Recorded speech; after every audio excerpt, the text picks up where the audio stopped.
както винаги с Коцето, нашия любим клиент, който ни помага с видеята. Заредихме телефона на 69% и сега трябва да целиме лява, горна и дясна града.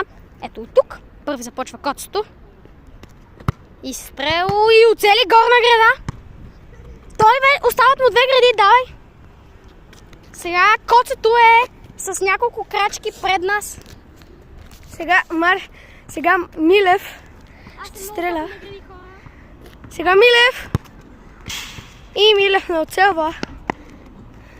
Много лошо започваме. Коцето вече с града напред, а ние още нямаме нито една града. Коцето! Накосам! И аз това чак да питам дали всъщност тук нямаше града, но не. Пишете в коментари. Да, пишете в коментарите, защото ние тук не всичко може да видим. Сега Милев. И Милев отново не оцелва. Аз ви казах, аз съм по головете, не по градите.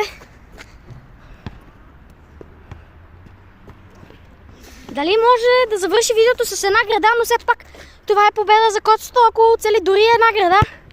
А това е на път да оцели втора, но не успя.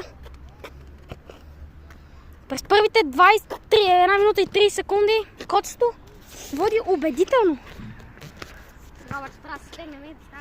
Сега Милев. И Милев накосам да оцели дясната града. Както аз в миналото предизвикателство. Коцето. Сега той ще ме бие.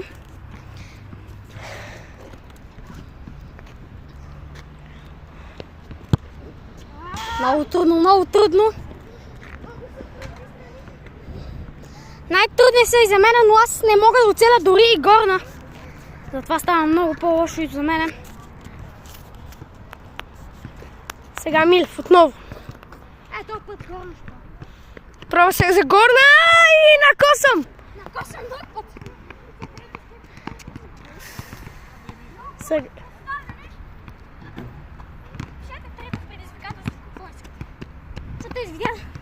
Лично на мен са ми доста интересни. Дали това няма да са последни удари? Коцето ако оцели, печели. Добре. Все пак аз ще имам последен шанс да оцеля града. Няма да бия, но поне да го изравня. Сега Милев. Последен шанс за мене. И победа! Коцето е сега ще стиснеме. Честито Коце, браво. Браво.